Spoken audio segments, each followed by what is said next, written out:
안녕하세요. 책 읽기 좋은 날 여운입니다. 많은 이들이 50이 되면 남에게 번듯하게 내놓을 만한 인생의 성과가 있고 지천명이라는 공자의 말처럼 하늘의 뜻을 깨닫는 지혜로운 어른이 되고 젊은 시절 누리지 못했던 삶의 자유를 만끽할 것이라 기대합니다.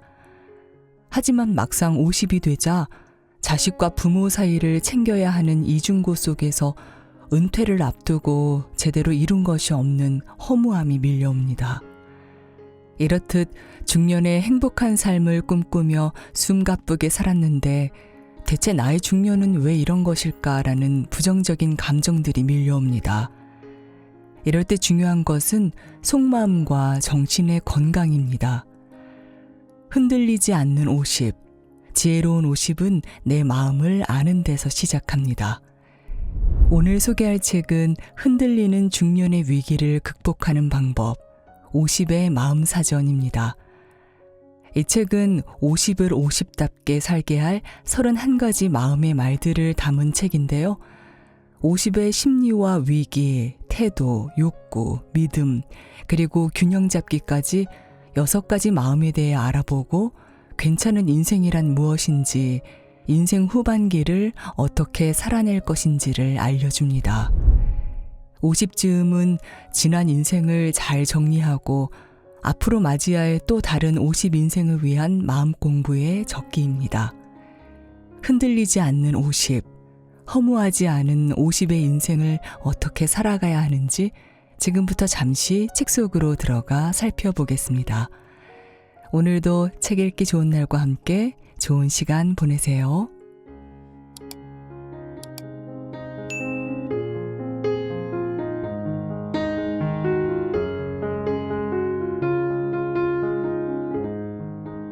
유연, 깨진 마음 그릇 이어붙이기.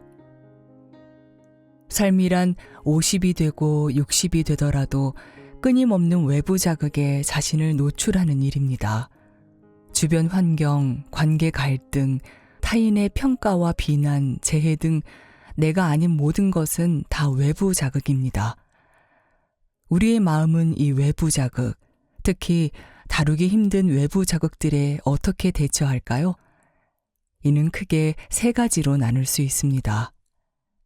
첫째는 피하기입니다. 외부 자극이 너무 압도적이고 위협적이라면 가능한 한 요리조리 피해가는 것도 방법입니다. 둘째는 막아내기입니다. 받아들이고 싶지 않은데 계속 문을 두드려대는 외부 자극들을 마음의 무기로 막아냅니다. 마지막은 담아내기입니다. 어떤 외부 자극들은 원치 않아도 필요에 의해 꼭 받아들여야 할 수도 있습니다.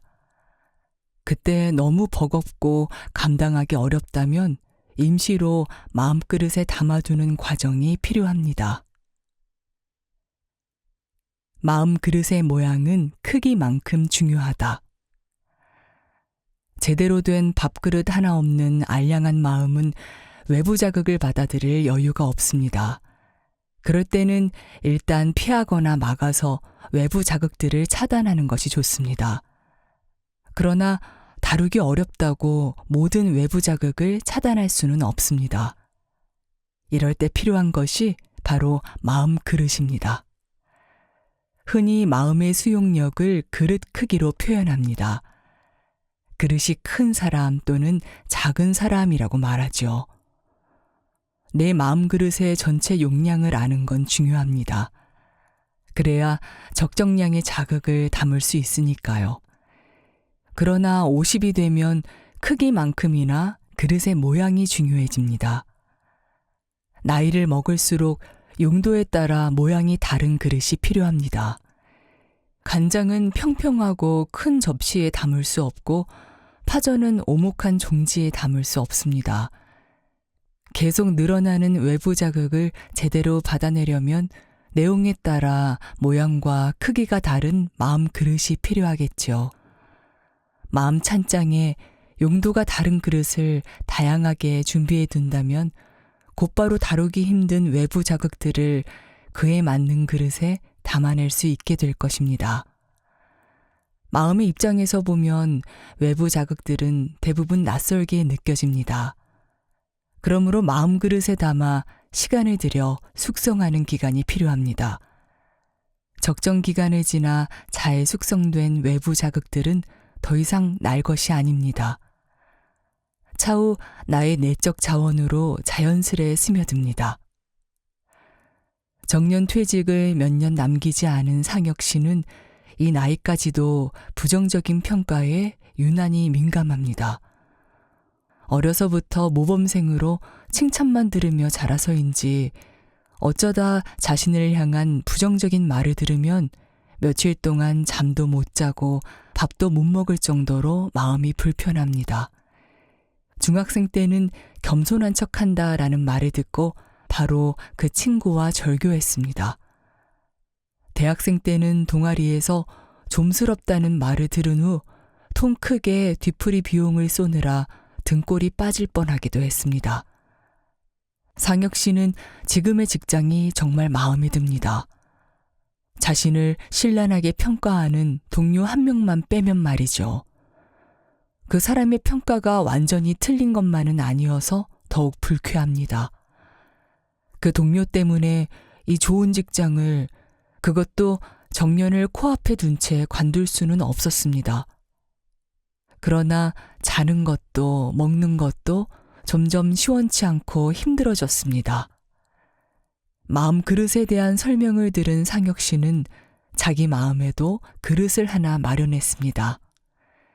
아주 유머러스하게 생긴 그릇입니다. 동료의 부정적인 평가가 유머 그릇에 담기면 일단 불쾌한 감정을 가라앉힐 수 있었습니다. 시간이 지나자 그릇에 담긴 동료의 신랄한 평가에서 쓰고 매운 기가 빠졌습니다. 정당하게 상혁 씨를 지적한 부분만 잘 숙성되었죠. 비로소 상혁 씨는 동료의 평가를 달갑게 수용하게 되었습니다. 마음의 유연성을 키우는 방법. 이 사례에서 상혁 씨가 다루기 힘든 외부 자극은 자신을 향한 부정적인 평가입니다. 친구와 절교한 것은 외부 자극을 다루는 방법 중 피하기에 해당하는데, 부정적 평가의 진원지인 친구와의 관계를 끊음으로써 자신을 향한 부정적인 평가를 더 이상 듣지 않게 되었습니다. 대학 때 뒤풀이 비용을 혼자 부담한 것은 과장된 행동이라는 마음의 무기로 외부 자극을 다루는 막아내기입니다. 직장 동료의 평가는 피할 수도 막을 수도 없이 받아들여야만 합니다. 그래서 상혁 씨는 즉각 받아들이기 어려운 자극을 우선 유머로 받아치고 마음 그릇에 담아 숙성하는 과정을 거치기로 했습니다. 이것이 바로 담아내기입니다. 외부 자극을 내용에 맞추어 각각의 마음 그릇에 담아내는 것을 다르게 표현하면 마음의 유연성 키우기입니다. 마음의 유연성은 어른다움의 척도입니다. 마음의 유연성을 발휘하려면 용도에 맞는 그릇들을 준비하고 그 그릇들을 알맞은 외부 자극과 맞춤하는 눈썰미가 필요합니다. 어떤 외부 자극에는 뚝배기가 걸맞고 어떤 외부 자극은 놋대접이 안성맞춤이라는 것을 알아보는 안목은 어른다움의 요건이라고 할 수 있습니다. 펄펄 끓는 기름을 얄팍한 유리잔에 담으면 단박에 터지겠지요. 외부 자극의 내용과 그릇의 짝을 잘못 맞추면 기껏 마련한 마음 그릇이 깨집니다. 이때 어른다운 어른은 깨진 그릇을 그냥 버리지 않습니다. 조금 전까지 멀쩡하던 그릇을 살려보는 기질을 발휘합니다. 바로 업사이클링입니다. 업사이클링이란 재활용에서 발전한 개념으로 새활용이라고도 합니다. 버려질 물건을 새롭게 디자인하고 쓸모를 찾아 가치 있게 만드는 행위를 가리킵니다. 대표적인 업사이클링의 예로는 일본의 킨치기를 들 수 있습니다. 키는 일본어로 금이고 치기는 이어 붙인다는 뜻입니다. 즉, 킨치기는 깨진 그릇을 보수하는 예술에 가까운 기술입니다. 킨치기의 예술성은 다른 보수 작업과 달리 이어 붙인 자국을 그대로 드러나게 한다는 데 있습니다. 최신 기술은 산산조각난 도자기도 감쪽같이 되돌릴 수 있지만 사람들은 그것을 예술이라고 표현하지 않습니다. 반면에 킨치기는 파손의 흔적을 금장식으로 드러내면서 예술품으로 재탄생시킵니다. 어른의 마음그릇을 업사이클링하라. 어른은 마음그릇이 깨지면 킨치기와 같은 작업을 합니다. 작업의 핵심은 다음과 같습니다. 첫째, 상한 마음의 흔적을 감추지 않는다는 원칙을 지킵니다. 킨치기는 단단한 봉합 작업이지만 더 이상 깨지지 않게 만들어주는 것은 아닙니다. 어른의 업사이클링은 상흔을 감추지 않고 드러냄으로써 또다시 상처받을지도 모르는 마음의 지점을 알려줍니다. 그래서 세심한 돌봄이 지속되도록 합니다. 둘째, 상한 마음에 최고의 보상을 해줍니다. 깨진 마음을 철사로 얽거나 화공약품으로 때우지 않습니다. 생옷을 반복적으로 붙이고 말리며 이어붙인 자리를 값비싼 금으로 장식합니다. 말로만 수치스럽지 않다고 하는 것이 아니라 상처가 정말 진귀한 훈장이 될 수 있음을 보여줍니다. 셋째, 조각난 마음이 서로 잘 이어지도록 인내심을 가지고 기다립니다. 봉합은 한두 번으로 되지 않습니다. 한 번 붙이고 나서 마를 때까지 여러 번 되풀이하며 기다립니다. 아물지 않은 상처는 금방 덧나기 때문입니다. 그러므로 어른의 업사이클링은 상처에서 진물이 나고 딱지가 굳는 지루하고 긴 과정을 잘 지켜보며 기다리는 것이 관건입니다. 인생의 반을 살아온 지금의 나는 외부 자극을 어떤 방식으로 다루고 있나요? 이런저런 외부 자극을 담아둘 마음그릇이 얼마나 여러 가지로 마련되어 있나요? 금가거나 깨진 마음그릇은 어떻게 업사이클링 할 수 있을까요? 50즈음은 내 마음의 그릇들을 한번 점검해야 할 때입니다. 내게 없는 그릇을 새로 마련하고 금강 그릇은 이어붙이면서 말이죠. 존중, 다름과 틀림의 구분. 현재 우리나라 전체 결혼 중에서 다문화 결혼의 비중은 10%가 넘습니다. 이웃에서 외국인 며느리, 외국인 사위를 흔히 볼 수 있고 공장에서, 농장에서, 요양원과 각종 사업장에서도 외국인 노동자들의 인력이 중요한 역할을 맡고 있습니다. 현재 우리는 다문화 사회에서 다양성의 혜택을 주고받으며 살고 있습니다. 다문화 가정의 조부모가 손주 앞에서 단일 민족임을 자랑 삼는 일은 없겠지만 어떤 사람들은 여전히 순혈주의와 단일성을 강조합니다. 민족적인 차원에서뿐만이 아니라 부부관계에서도 단일성을 추구합니다. 그러한 생각이 반영된 것 중에 하나가 부부 일심동체라는 착각입니다. 부부 일심동체의 신화. 부부 일심동체라는 표현은 반쪽씩 만나 하나가 된다는 의미입니다. 이상적인 말로 들리지만 결혼해 본 사람이라면 이 말이 허상이라는 사실을 알 것입니다. 서로 다른 인격체가 만나 하나가 되기란 불가능하니까요. 그럴 필요도 전혀 없습니다.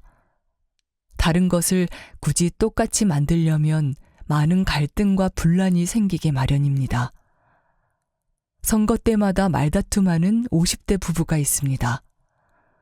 남편은 아내에게 자신이 지지하는 후보에게 투표하라고 강요하고 아내가 누구에게 투표했는지도 꼭 확인합니다.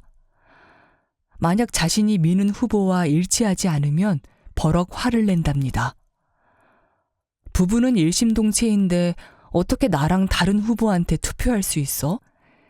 이렇게 말하며 심지어 이혼하자고까지 한 적도 있다고 합니다. 아무리 부부라도 각각의 인격체이니 정치적 성향 역시 다를 수 있습니다. 그런데도 부부 일심동체라는 그럴듯한 명목 아래 자신과 똑같은 후보를 찍으라고 강요하는 것은 배우자의 선거권 침해입니다. 남편이나 아내 둘 중 하나가 큰 잘못을 저지르거나 어느 한쪽에 문제가 있어서 부부싸움을 하는 경우보다 서로의 다름을 틀림으로 인식하면서 싸우는 경우가 훨씬 많습니다.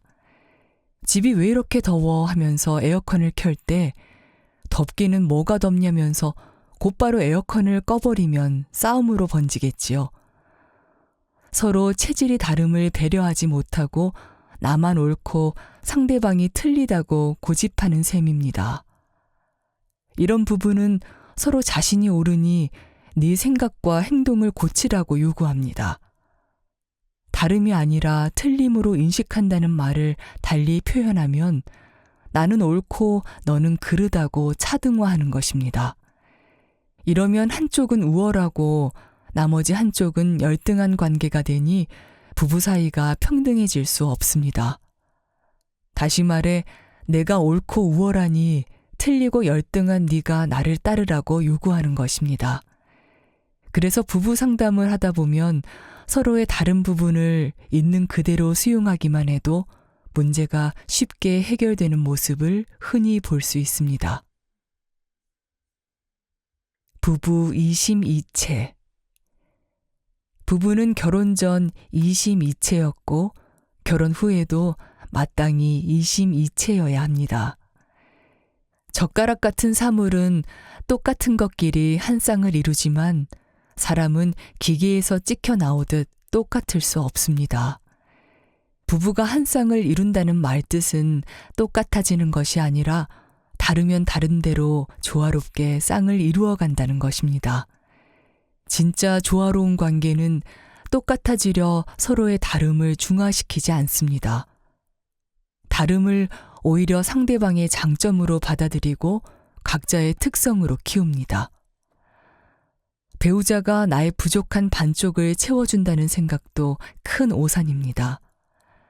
쉘 실버스타인의 어디로 갔을까 나의 한쪽은 이라는 동화는 이 빠진 동그라미가 주인공입니다. 동그라미는 천신만고 끝에 잃어버린 자신의 조각을 찾습니다. 드디어 완전한 동그라미가 되었다고 생각하며 기뻐하지만 자신이 처음 생각한 대로의 동그라미가 아니었습니다. 결국 진정한 자신의 일부를 찾아 다시 여행을 떠납니다. 내 부족함만 채워주고 완벽한 반쪽이 되어줄 배우자는 이 세상 어디에서도 찾을 수 없습니다. 나는 세상에 단 하나뿐인 존재이므로 나를 온전하게 채울 조각은 다른 사람에게서 찾을 수 없습니다. 부족한 부분은 배우자가 아니라 내 안에서 찾아야 합니다. 부족한 사람끼리 만나 각자 자신의 부족한 부분을 스스로 옹글게 채워가도록 서로 돕고 의지하는 관계가 진짜 부부입니다. 어떻게 다른지 묻고 답하기. 사람은 서로 달라도 너무 다릅니다. 서로의 다름을 배우지 않으면 수십 년을 같이 살아도 그저 남입니다. 배우자가 나를 몰라준다고 섭섭해하기 전에 나는 상대방에 대해 얼마나 알고 있는지 질문할 필요가 있습니다. 배우자가 독심술사도 아닌데 원하는 것을 몰라준다고 꼭 말해야 하냐 하고 핀잔을 주지는 않습니까? 내 속도 모르는데 배우자의 속은 더 모를 수밖에 없습니다. 무엇을 원하는지 말하지 않으면 모르는 것이 당연합니다. 모르면 물어보고 물어보면 명확하게 말해주어야 합니다. 존 그레이는 화성 남자와 금성 여자를 넘어서해서 지금은 과거 그 어느 때보다 남자와 여자가 다르며 각자의 욕구도 다르고 서로 다른 지지를 필요로 한다고 말했습니다. 부부는 성별의 차를 넘어서 각 개인의 다름을 잘 알고 그에 맞추어 서로 지지를 주고받아야 합니다. 다름을 존중하지 않을 때 문제가 생기니까요. 부부의 문제는 사회 문제로 확장될 수 있습니다. 부부는 사회의 가장 기초 단위인 가정의 중심이기 때문입니다. 서로의 다름을 색다르게 바라보는 다름 인지 감수성이 있어야 부부의 세계가 평화롭습니다.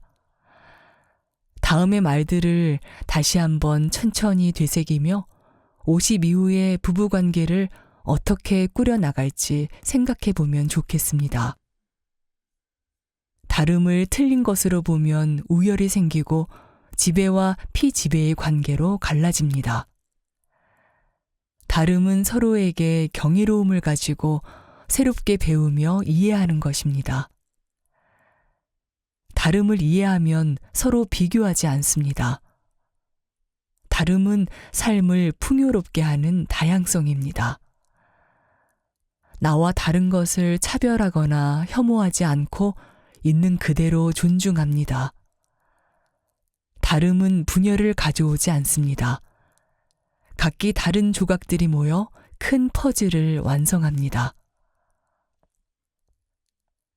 사랑, 원하는 것을 주려는 마음. 사랑한다는 말은 1000만 번 들어도 기분 좋다는 어느 노래 가사처럼 사랑해라는 말은 아무리 들어도 질리지 않는 말일 것입니다. 실제로 2017년 서울시 여성가족재단이 진행한 온라인 설문조사에 의하면 서울 시민이 가장 듣고 싶은 말 1위는 사랑해입니다. 내가 원하는 방식으로 사랑할 때 생기는 문제들. 인간이라면 남녀노소를 가리지 않고 누구나 사랑해라는 말을 듣고 싶어 합니다. 쑥스러워 사랑한다고 말하지 못하는 사람도 사랑해라는 말을 듣고 싶어 하는 것을 보면 사랑은 모든 사람의 기본 욕구임이 분명합니다. 동서고금의 현인들이 인간관계 속에서 생기는 모든 문제의 원인은 사랑이고 또 모든 문제의 해답도 사랑이라고 한 데는 다 이유가 있나 봅니다. 그러고 보면 인생이란 끊임없이 사랑을 주고받는 연속선상에 있습니다. 다른 사람으로부터 사랑받고 받은 사랑을 에너지원 삼아 또 다른 사람을 사랑하며 하루하루 사는 것이 우리에게 주어진 인생의 참 모습인 듯 싶습니다. 우리가 사랑을 주고받을 때 쉽게 놓치는 문제가 하나 있습니다. 사람은 서로 다 다르다는 사실입니다. 상대방은 나와 다르다는 사실을 생각하지 않으면 기껏 사랑을 퍼주고도 좋은 소리를 듣지 못합니다. 특히 부모의 자식 사랑이 이런 실수를 범하기 쉽습니다. 상대방이 원하는 방식이 아니라 내가 원하는 방식으로 사랑하기 때문입니다. 상대방이 원하는 방식으로 사랑해주기. 서울에서 직장 생활하는 딸에게 반찬을 만들어주기 위해 일주일에 한 번씩 지방으로 올라오는 어머니가 있습니다. 어머니는 딸을 위한 밑반찬들을 만드느라 서울에 와서도 쉴 틈이 없습니다. 하지만 딸은 그런 엄마가 하나도 고맙지 않습니다. 왜 그럴까요? 딸은 엄마와 분위기 좋은 찻집에 가서 서로의 마음속 이야기를 나누고 싶습니다. 그런 시간을 통해 엄마에게 좀 더 친밀감을 느끼고 싶습니다. 하지만 엄마는 엄마대로 몸에 좋은 반찬들을 만들어줌으로써 딸에 대한 자신의 사랑을 표현하고 싶어 합니다. 이렇게 서로 다르다 보니 모녀 사이는 늘 삐걱댑니다. 또 다른 가족의 이야기입니다. 아들이 운전하여 여행을 갔다가 돌아오는 차 안에서 아버지는 혼잣말처럼 아들이 운전해줘서 오늘 아빠가 편하게 갔다 왔구나 하고 말했습니다. 그 말이 끝나자마자 기다렸다는 듯이 아들은 이렇게 답했습니다. 아빠, 바로 그거예요. 아빠가 그렇게 말해주시니까 정말 힘이 나요. 이런 말이 돈이 드는 것도 아니고 그야말로 가성비 갑이잖아요. 예상치 못한 아버지의 칭찬 한마디에 아들은 기분이 너무 좋아 흥분한 모습까지 보였습니다. 평소 아들과의 대화가 원만하지 못하던 부분은 아들이 말로 인정과 사랑을 표현해 주는 것을 얼마나 좋아하는지 깨달으며 아들을 더 깊이 이해하게 되었습니다. 베푸는 쪽에서 생각하는 최고의 사랑 표현이 받는 쪽에서는 최악일 수 있습니다. 예를 들어 몸보신을 하려 이름난 삼계탕집에 갔는데 상대방이 채식주의자일 수 있습니다. 친구에게 생일 선물로 내가 좋아하는 빨간색의 모자를 선물했는데 빨간색은 그 친구가 가장 싫어하는 색일 수도 있지요. 사람마다 좋아하는 것이 모두 다르다는 것을 미처 생각지 못하고 나에게만 좋은 것을 베푸는 일은 부담만 안겨주는 일일 수도 있습니다. 서로 다른 사랑의 언어.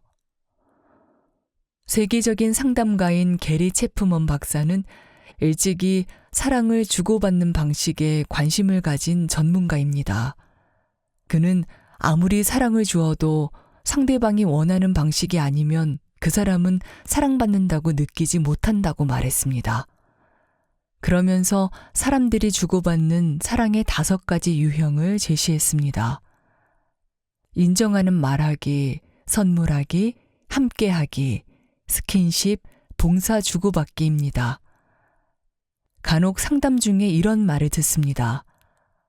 자신이 큰 어려움을 헤치고 여기까지 올 수 있었던 것은 나는 네가 잘 해내리라 믿는다던 엄마의 말씀 때문이라고요. 이런 이야기도 있습니다. 요양병원에서 늘 누워 생활하던 한 어르신은 어느 날 편지 한 통을 받은 후 몸 상태가 눈에 띄게 좋아졌습니다. 그 편지는 초등학교 교사였던 어르신의 제자에게서 온 것이었습니다. 편지에는 어려운 형편의 자신에게 선생님이 간식과 학용품을 사주면서 베풀었던 사랑이 고마워 공부를 포기하지 않았다는 내용이 담겨 있었습니다. 어르신은 머리맡에 제자의 편지를 두고 매일 읽으면서 살아갈 힘을 얻었습니다. 사랑의 언어가 인정인 사람들은 이 사례들처럼 말이나 글로 보내는 칭찬이 큰 위력을 발휘합니다. 운전해줘서 고맙다라는 말 한마디에 기분이 좋아진 아들의 사랑의 언어는 인정하는 말이라고 할 수 있겠죠. 이처럼 상대방이 원하는 말로 표현하는 것만으로도 사랑을 전달할 수 있습니다. 선물이 사랑의 언어인 사람들은 크고 작음에 상관없이 받은 선물을 통해 자신이 사랑받고 있다고 느낍니다. 선물에 담긴 상대방의 정성스러운 마음을 사랑이라고 생각하는 것이죠. 한편 함께하기에서 사랑을 느끼는 사람도 있습니다. 딸을 위해 반찬 만드느라 잠시도 쉬지 않던 엄마와 그저 함께 시간을 보내고 싶어하던 딸의 사례에서처럼 어떤 목적이 있어서가 아니라 그저 함께 있는 것으로 존재가 인정받고 사랑받는다고 느끼는 사람들이 있습니다. 이때에 함께 한다는 것은 단순히 한 공간에 같이 있다는 의미가 아닙니다. 앞에 있는 사람에게 아무 주의도 기울이지 않고 스마트폰을 하는 등의 영혼 없는 함께하기는 의미가 없습니다. 온 마음을 열고 서로에게 집중할 때 상대방은 사랑받는다는 느낌을 받습니다. 그런가 하면 스킨십, 즉 신체적 접촉으로 자신이 사랑받음을 느끼는 사람들이 있습니다. 손잡기나 안아주기처럼 유난히 살 맞대는 것을 좋아하는 사람들이죠. 마지막으로 봉사받는 것이 사랑의 언어인 사람들이 있습니다. 봉사란 자신이 해야 할 일을 누군가 대신해 주는 것입니다. 봉사받는 것이 사랑의 언어인 사람은 배우자가 자신의 우편물을 가져다 준다거나 자기 몫인 집안일을 요청하기도 전에 대신해 줄 때 사랑받는다고 느낍니다. 사람은 각자 다른 사랑의 언어를 가지고 살아갑니다. 사랑을 주기에 앞서 나와 상대방의 사랑의 언어가 무엇인지 사전 정보가 필요합니다. 원하는 대로 사랑해 주지 않는다고 불평만 하지 말고 내 사랑의 언어를 상대방에게 구체적으로 알려줍시다. 그리고 내가 원하는 방식으로 사랑해달라고 요청할 수 있어야 합니다. 상대방이 무엇을 원하는지도 모르면서 무턱대고 내 방식의 사랑을 쏟아붓지 말고 원하는 것을 먼저 물어봅시다. 서로의 언어에 맞추어 줄 때 비로소 사랑다운 사랑을 주고받게 되지 않을까요? 표현. 개떡 대신 찰떡같이. 이제 60대를 막 앞둔 그분은 지금 너무 외롭다고 했습니다. 평생 공기업에서 근무했기에 먹고 사는데 큰 문제는 없었습니다. 일남일녀의 자녀들은 결혼에 잘 살고 있지만 부모에게 마음 씀씀이가 살뜰한 편은 아니라고 했습니다. 상담을 청한 이유는 아내와의 관계 때문이었습니다. 그분은 아내가 자기를 길에서 만난 낯선 사람처럼 대면대면하게 대한다고 하소연했습니다. 심지어는 집에 들어오는 자신에게 밥은 먹었느냐는 소리 한 번 없다고 했습니다. 그렇게 살다 보니 많이 외롭고 나이가 더 들면 일찌감치 실버타운에 들어가서 사는 것이 낫겠다며 좋은 곳을 추천해달라고 했습니다. 마음은 보이지 않습니다. 들으면서 마음도 아프고 한편으로는 아내분이 너무한다 싶기도 했습니다. 그런데 막상 아내의 이야기를 듣고 나자 그 마음 또한 이해되었습니다. 이번에는 아내가 가엾다는 생각도 들었고요. 아내의 불만은 이랬습니다. 젊은 시절부터 남편이 돈 관리를 했고 아내는 남편에게 일일이 돈을 타 생활해 왔습니다. 아내는 남편에게 퇴직도 얼마 남지 않았고 앞으로는 연금으로 생활해야 하니 자신이 돈을 관리하고 싶다고 이야기했습니다. 그러나 남편이 단칼에 거절한 것입니다. 그때부터 아내는 마음의 문을 아예 닫아버렸고 결국 현재처럼 지내게 되었다고 합니다. 두 사람 다 자기가 원하는 바를 표현한 결과 서로 마음을 알게 되었습니다. 시간은 좀 걸렸지만 관계도 조금씩 개선되었습니다. 그렇습니다. 우리의 마음은 눈에 보이지 않습니다. 그래서 말하고 보여주지 않으면 상대방은 알 방법이 없습니다. 마음을 보여주는 가장 좋은 방법은 말로 표현하는 것입니다. 사람들은 마음을 말로 표현하기 어려워합니다. 50이 넘은 사람들은 특히 그렇습니다. 어려서부터 감정이란 마음속에 꼭꼭 눌러두어야 하는 것으로 여기는 문화 속에서 성장했기 때문입니다. 산업화에 따른 사회 문화적 환경의 변화에는 그럭저럭 적응했지만 자기 감정을 표현하는 일은 여전히 서툽니다. 그 중에서도 남자들은 감정을 표현하는 일을 더욱더 난처하고 꺼려합니다. 목소리를 높이며 꼭 말로 해야 알아 하고 말하는 사람도 있습니다.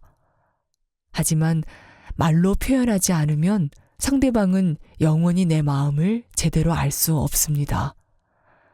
내 마음을 잘못 해석하거나 판단해버리고 오해할 수도 있지요. 마음을 말로 표현하지 않으면 어떤 일이 생길까? 며느리와의 관계가 몹시 불편하고 힘들어 고민하던 70 초반의 할머니가 있습니다.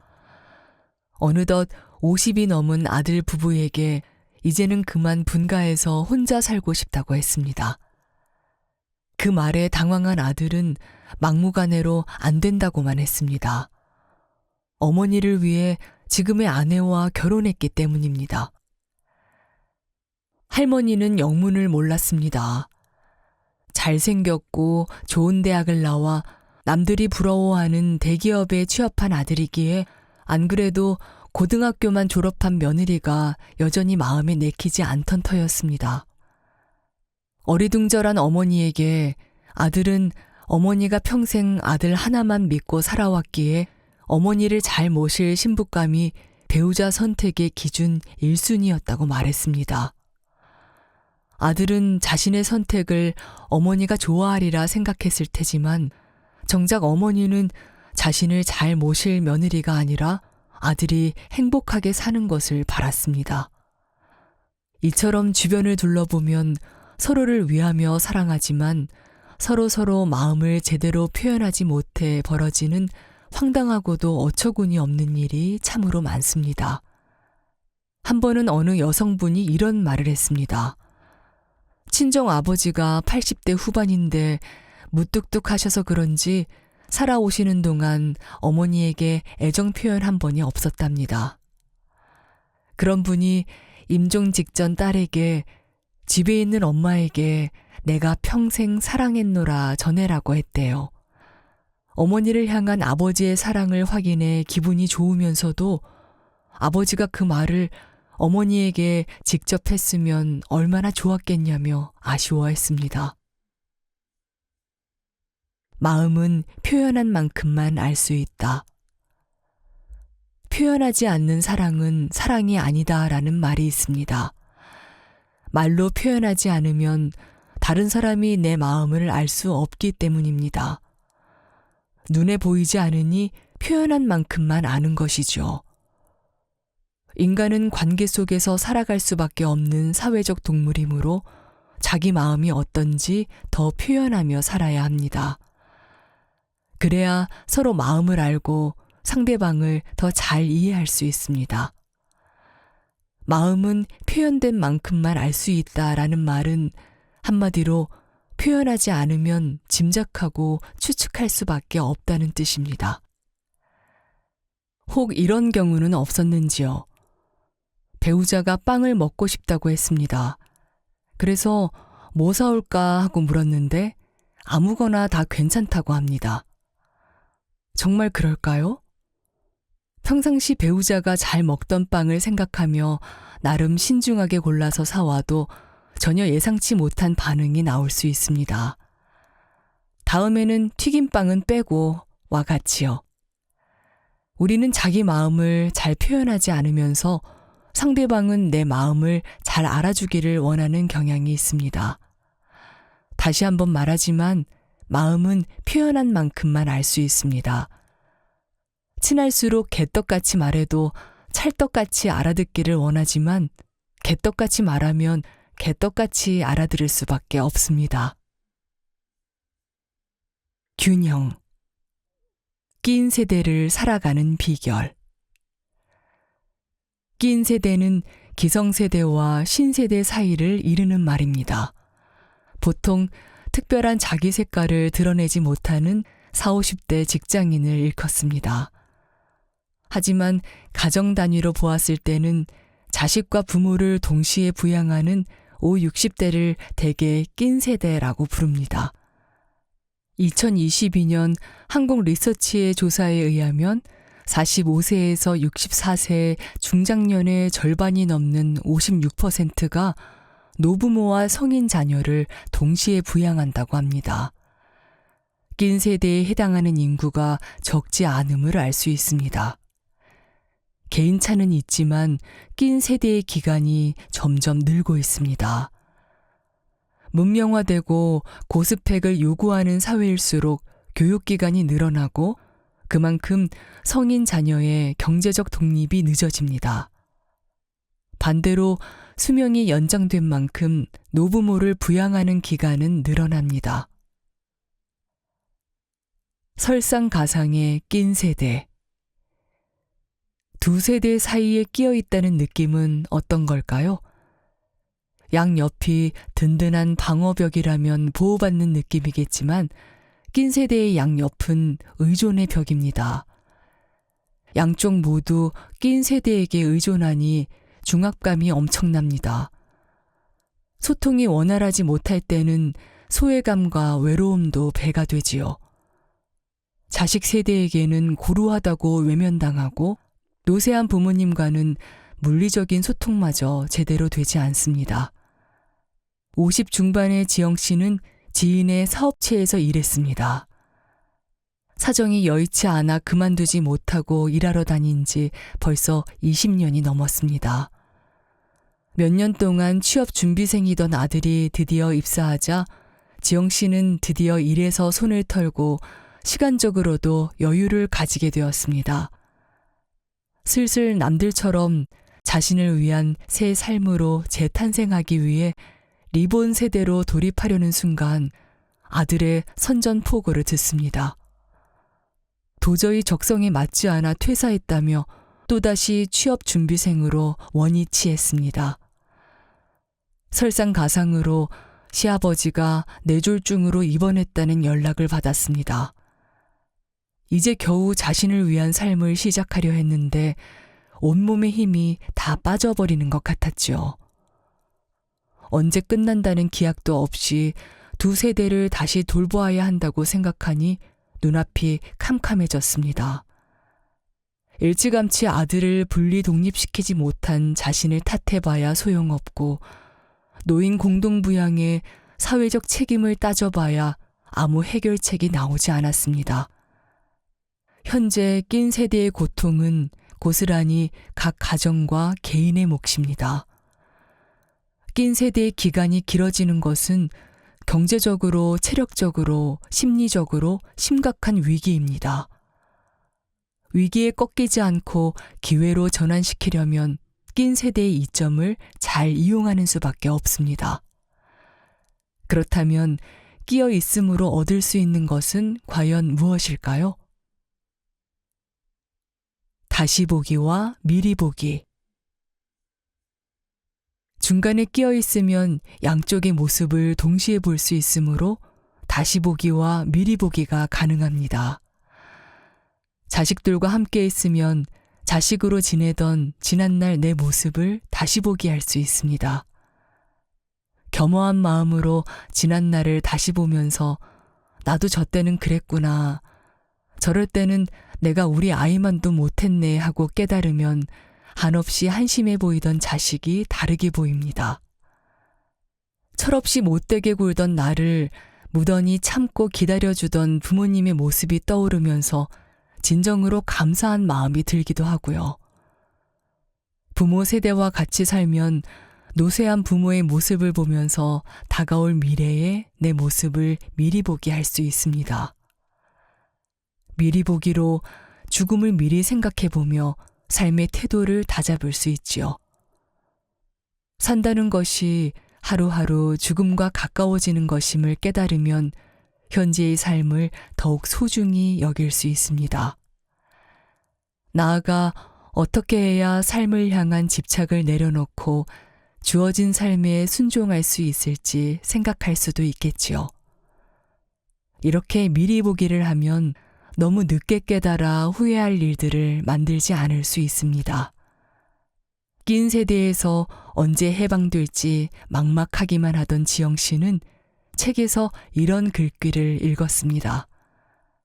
마음을 놓고 염려하지 말고 천천히 세월을 기다리는 것이 합당한 도리다. 18년의 유배 시기를 다작의 기회로 삼은 다산 정약용의 글입니다. 훌륭한 말이지만 스멀스멀 기어나오는 반발심을 억제하기 힘듭니다. 낀 세대의 현실을 받아들여야 한다는 건 어쩔 수 없지. 그런데 나같이 평범한 사람이 염려하지 않고 마음이 절로 놓여지냐고. 속으로 꿍얼대며 책장을 휙 넘기는 지영 씨 눈에 사진 한 장이 확 들어옵니다. 그리스 신화에 나오는 기회의 신 카이로스의 조각 사진입니다. 그의 손에는 저울과 칼이 들려 있습니다. 카이로스의 칼과 저울. 카이로스는 그리스어로 시간이라는 뜻입니다. 우리가 보통 생각하는 시간과는 의미가 다릅니다. 예를 들어 하루 24시간은 누구에게나 똑같지만 특별한 재미와 의미가 있는 하루는 매우 짧게 느껴집니다. 카이로스는 신의 뜻이 실행되는 결정적인 기회의 때가 오는 시간이고 나와 깊이 있게 만나는 영적인 시간입니다. 기약 없이 늘어난 고행길로만 보이는 낀 세대의 시간에 카이로스의 시간을 접목할 방법은 없을까요? 방법을 찾기 위해 기회의 신 카이로스가 들고 있는 저울과 칼에 주목해 봅시다. 우선 낀 세대는 자신이 양쪽 세대 사이에 수동적으로 끼었다는 생각에서 벗어날 필요가 있습니다. 내가 중심에 서 있고 양옆에 다른 세대들이 있다고 생각해야 카이로스의 칼자루를 잡을 수 있습니다. 칼은 선 긋기에 필요한 도구입니다. 칼로 양쪽 세대와 적정한 경계선을 그어 놓아야 내 공간이 생기고 몸을 움직일 폭을 확보할 수 있습니다. 낀 세대에게는 때에 따라 양쪽 경계를 잘 넘나들며 아우르는 균형도 필요합니다. 카이로스의 저울은 그 균형 맞추기에 필요한 도구입니다. 나에게 요구되는 것과 내가 할 수 있는 만큼의 균형을 맞추고 도를 넘지 않아야 지속적인 세대 공존과 부양이 가능합니다. 도를 넘지 않고 경계를 지키다가 야박하다, 모질어졌다, 사람이 변했다, 이기적이다 등의 말을 듣게 될 수도 있습니다. 그러나 괴로워하지 말고 이를 비난이 아닌 추임새로 받아들여야 합니다. 그래야 소진되지 않습니다. 세대 사이에 끼어 치열하게 살아가는 모든 이가 카이로스의 칼과 저울을 잘 사용해 낀 세대의 위기를 기회로 바꾸었으면 합니다. 때로는 칼의 단호함을, 때로는 저울의 냉정한 분별력을 잘 발휘해 달아 없어지지 않으면서 낀 세대의 기간 중에 카이로스의 시간을 경험하면 좋겠습니다.